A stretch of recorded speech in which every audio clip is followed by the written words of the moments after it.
Hey, what's going on, everyone? I am here to do an AMA. Now, all these questions I got were from Facebook. I've had several people ask me some questions, and I will start with question number 1. This question is by a fellow old coworker of mine. His name is Nick. Just call him Nick. First question is, how are you coping with the language difference? Pretty much what it is, coping. I'm trying to learn as much as possible, but when it comes to reading, if you just see everything, it's like hieroglyphics. But when it comes to listening, I can understand a few words. It's like survival. Order food, obviously. I can ask for the bathroom, very simple things that you need on a day-to-day. I can understand. I know how to say thank you. I know how to say what was that. I know how to say I don't understand. Things like this. But aside from that, it's a really difficult language to learn. I'm still looking for a teacher, even though at work, the girls that I work with mostly women. The guys that I work with are either on the marketing team or foreign teachers like me, so they don't know Chinese as well. But I'm looking for a teacher, someone that I can pay to really teach me, sit down for an hour, 2 hours, 3 times a week or something to teach me, because this is a language heavily spoken in the world, probably one of the top 5 languages in the world to learn. So it is difficult, but I'm in the process of learning, and it can be quite frustrating sometimes, but I am in another country. I have to kind of respect it, right? Question number 2. It's a question from a fellow old schoolmate of mine in college, Dennis. Hey Dennis, how are you? I'm curious, now that someone mentioned eating, how is the food? Since Chinese food is just food, are there many restaurants that people can get American food from, besides the obvious fast food chain? And yes, there's McDonald's, KFC, Burger King, all the typical American food here. And Chinese food here is very different from Chinese food you're probably used to. If you're from New York and you've been to Chinatown and have gone to a real authentic Chinese restaurant, it is still different, because the Chinese restaurants in New York, they have Cantonese food. And Cantonese food is mostly from Hong Kong and few restaurants here. But yes, of course there's many American type foods.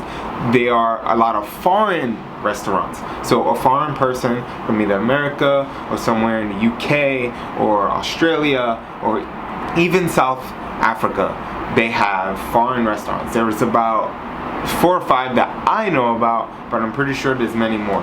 And the city that I'm in is very small. So the bigger cities that's up north is called Guangzhou, and another one down south closer to Hong Kong is called Shenzhen. These cities are bigger, more vibrant, more exciting, and more foreigners live there, so that equals more foreign restaurants and bars. Getting an American cheeseburger, not that difficult. There's a restaurant for that. If I want some Mexican food, there's a restaurant for that. There's a restaurant for American style food, diner food, called Liberty. They have all that. Burger fries, you want some breakfast, American breakfast with bacon and stuff, you can get that. The Chinese food, to be honest, in this city, it's the southern part of China. It's not that great. It's very, very oily, and we don't want to eat all that oil and get all fat. I don't even know how these Chinese people do it. But the heat helps. You sweat like crazy. Question number 3. Is there different dialects or slang? I suppose you could say depending on where you are. Yes, there are so many different dialects. It's ridiculous. And being foreign and not really understanding Chinese, I will not tell the difference. But if I am with a Chinese person, a coworker of mine, and we're sitting somewhere, they can pick up on slang. So some people have there's a slang for this specific city here.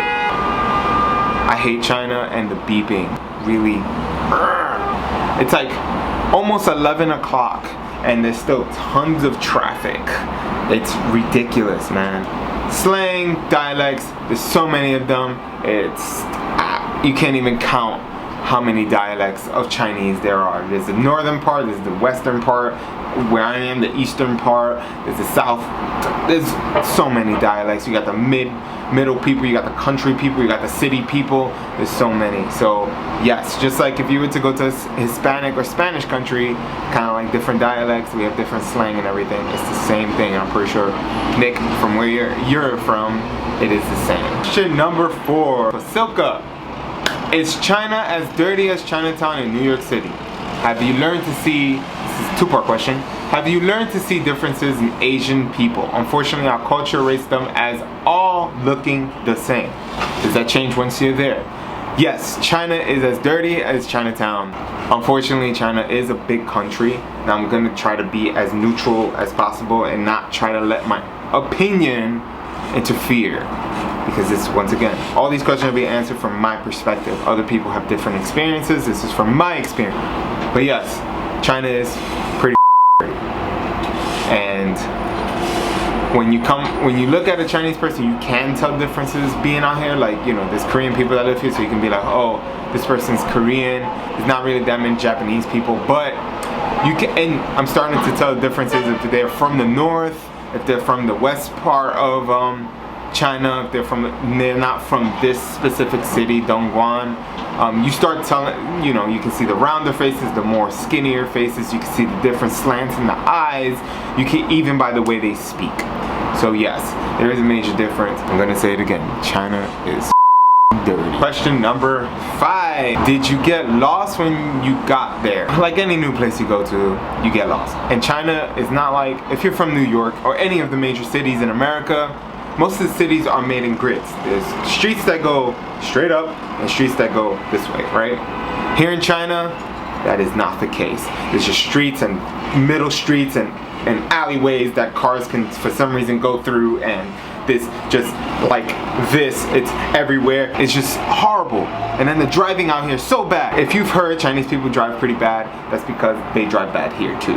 Like, I don't know what it is. Is it something in their genes? Is it the way they're taught? If they're taught, especially here, it's just very bad driving because there's not really that many rules here, which is a cool thing. But there's not many rules, so you have to really be careful when you're crossing the street, or if you're in a car, you just have to be prepared. Just be prepared for some weird and craziness to happen. Yes, it was very easy to get lost, but luckily I had a great support system when I first came here. A good friend of mine named Jason, who is the reason why I'm here. He helped me a lot during my first month here. Obviously, I met other people, so the network began to grow, and those people started helping me because they've been here, and you know, so on and so forth. So I haven't really gotten lost. Not only that, I've been able to use Apple Maps. If I'm looking for something, I can pretty much find it with Apple Maps because Google doesn't work here. Question number 6. My cousin Gisela. Do they really eat cats? Certain parts of the country they do. Not in my city. They don't let that happen. China's actually getting much better when it comes to laws for pets and cruelty of animals and stuff. They are getting better, but it's just not quite there yet. Question number 7. Basically, have I learned how to speak Chinese? Of course, I haven't the way I want to, but I will hopefully learn at least some conversational Chinese. And if I am anxious to come back, almost my 4th month here, in some instances, yes, I am anxious to come back to freedom. And the final question that we have, same question from 2 people. How are the people? Alright, now this is a loaded question. Where should I start? Like anywhere else in the world, there's always really crappy people, great people. For my last few weeks, it hasn't been easy, especially when it comes to the people.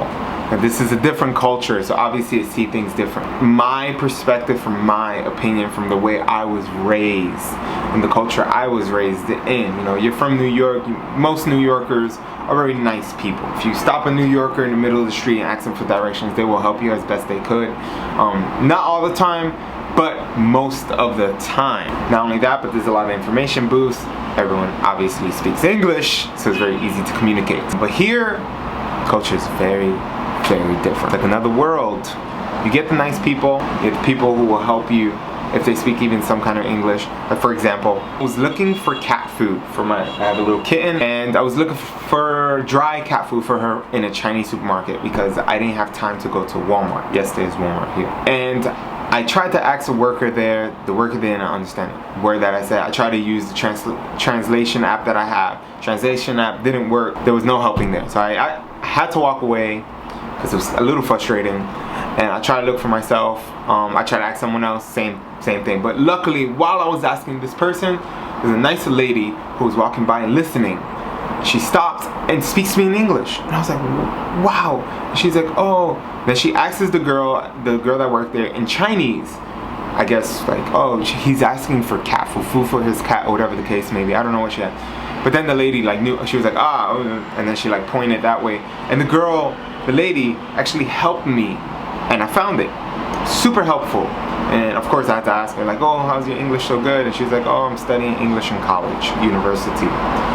So that was great. That was one of the instances of like good hearts, right? But most of the time, people that overstep their boundaries. So, you know, in New York, we're used to our personal space, right? In China, there's no such thing as personal space. Let's say you walk into McDonald's. There's usually a line at McDonald's. McDonald's is very well known around the world. You walk into a McDonald's, there's no such thing as a line. It's not like, you know, 1, 2, 3, 4, you know, a line. Nope, it's just a crowd of people on the thing, and it's kind of like whoever asks first kind of thing. Now the advantage, you know, you want to be nice, so obviously you probably let, you know, as a New Yorker, if you're a nice person, you let people go. But I've had to learn to just bum rush them, because most of the time I'm bigger and taller than them, so I can easily, you know, get through, and they usually part their ways for me, because it's just like, oh, foreigner, you know. So it's kind of like I can just sweep in there, ask, get my order, and then walk to the next side to pick up my order. But it is frustrating when sometimes you're at the thing, you're putting your stuff down, and some old Chinese lady just bum rushes you. And just like they do on the MTA in New York, where they bum rush you for a seat, they do that out here. It's part of their culture. Their culture says it's okay. We're not used to that. So it does get frustrating sometimes. People will, you know, like, you're trying to walk and they're trying to cross this way, they will cross so close to you. It's just like, whoa, bro. If they're driving, they still drive until the car is like literally, if they're like U-turning, you're crossing the street and they're U-turning, they will keep going, expecting you to keep walking. So what if you decide to stop? It will hit you, because they like literally don't care here. So when it comes to the people, maybe I like 30% of the people here. The other 70% is kind of like a huge, that's how I feel about the people. Hopefully it changes. Like I said, some people have helped me. There's several friends that I have, that have helped me. You know, there's even times where strangers have helped me, like when I went to a huge park in it's called Songshan Lake Park. I was completely lost, and I had these 2 Chinese girls help me. It's always women, because mostly women speak English here. They are more inclined to learn versus the men. I haven't really met any men, Asian men, that speak English here, unless they work for an international company, or their business has like trading for other countries, so they have to speak English. But aside from that, no one else. That is all the questions for today. I love doing this. It was so much fun. Put in the comments if you have extra questions. I will probably do more of these. If you'd like, let me know. Like, subscribe. Expect tons of videos to be coming at you, because this is something that makes me really happy. So until next time, I'm saying goodbye, good night, good morning from China, and as always,